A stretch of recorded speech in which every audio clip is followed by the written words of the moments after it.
लाखों रुपए की साइंस मशीन हमको बताएगी आपको अपने बाइसेप्स को कैसे चौड़ा वाइड करना चाहिए। ये ईएमजी मशीन हमको बताएगी कौन सी एक्सरसाइजेस आपके बाइसेप्स को वाइड करती हैं। तो अगर आप भी अपने बाइसेप्स को वाइड करने के लिए महीनों एंड इवन सालों से उल्टी सीधी एक्सरसाइजेस कर रहे हो तो रुको जरा, सब्र करो। आज मैं ईएमजी मशीन की हेल्प से आपको बताऊंगा सही एक्सरसाइजेस कौन सी होंगी।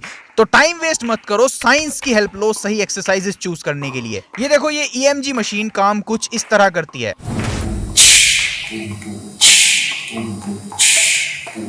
यहां स्क्रीन पर देखो, जैसे ही मसल में मूवमेंट होती है तो ये मशीन उसको डिटेक्ट कर लेती है। पहले मैं थोड़ा सिंपल करके समझाता हूं ये मशीन काम कैसे करती है। ईएमजी का फुल फॉर्म होता है इलेक्ट्रोमायोग्राफी।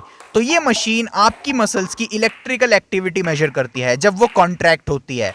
फिर उन इलेक्ट्रिकल एक्टिविटी को रिसर्चर्स यूज करते हैं मेजर करने के लिए कि कौन सी एक्सरसाइजेस आपकी मसल्स को कितने कितने % एक्टिवेट करती हैं। और जनरली जो भी एक्सरसाइज आपकी मसल को सबसे ज्यादा एक्टिवेट करती है उसी एक्सरसाइज को ठीक से एंड प्रोग्रेसिव ओवरलोड के साथ कंसिस्टेंटली बाकी चीजों का ख्याल रखते हुए अगर आप करते हो तो वह एक्सरसाइज आपको बाकी एक्सरसाइजेस के मुकाबले अच्छे रिजल्ट्स देगी और बेटर ग्रोथ देगी।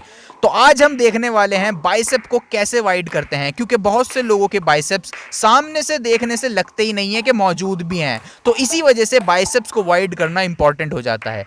तो आपके बाइसेप्स के अगर आप 2 हेड्स को अच्छे से टारगेट कर लेते हो तो आप फुलर वाइडर बाइसेप पा सकते हो। लॉन्ग हेड आपके बाइसेप का आउटर पार्ट होता है और शॉर्ट हेड अंदर वाला पार्ट होता है। और राइट एक्सरसाइजेस से आप एक्चुअल में चूज कर सकते हो कि कौन से बाइसेप के हेड को आपको टारगेट करना है। मजाक नहीं, इसी वजह से तो ईएमजी मशीन काम आती है। आप लिटरली चूज कर सकते हो कौन से पार्ट को आपको टारगेट करना है। अगर आपको लगता है आपके बाइसेप का लॉन्ग हेड या शॉर्ट हेड लैग कर रहा है और ग्रो नहीं हो रहा है तो आप उसके हिसाब से ही बेस्ट एक्सरसाइज चूज कर सकते हो और अपने मन चाहे हेड को टारगेट कर सकते हो फॉर वाइडर बाइसेप्स। तो किसी भी एक्सरसाइज के दौरान आप कौन से हेड को टारगेट करते हो ये डिपेंड करता है पोजीशनिंग पर। जैसे अगर आप अपने हाथों को बाहर की तरफ कुछ इस तरह निकालकर डंबल कर्ल्स करते हो तो ईएमजी मशीन के डाटा के according long head almost double activate हुआ था शॉर्ट हेड के मुकाबले, आप देख सकते हो। तो अगर आपको अपने लॉन्ग हेड को टारगेट करना है तो इस पोजीशन में डंबल या केबल कर्ल्स आप कर सकते हो, आपका लॉन्ग हेड टारगेट होगा। वहीं अगर आपको अपने शॉर्ट हेड को टारगेट करना है तो जैसे हमने लॉन्ग हेड के लिए हाथों को बाहर की तरफ निकाला था, शॉर्ट हेड को टारगेट करने के लिए आपको हाथों को अंदर की तरफ रोटेट करना होगा और इससे ईएमजी मशीन के डाटा के अकॉर्डिंग एक्टिवेशन शॉर्ट हेड की तरफ शिफ्ट हो गई थी, एज यू कैन सी। और one of the best and more scientific exercise short head को टारगेट करने के लिए ये होगी, जिसमें आप यही आर्म पोजीशन अचीव कर सकते हो और शॉर्ट हेड को और बेटर टारगेट कर सकते हो। आपको एक इंक्लाइन बेंच लेनी है और अपनी बॉडी को साइड में कुछ इस तरह से एंगल करना है और तब कर्ल्स करने हैं अपनी नेक की तरफ कुछ इस तरह से।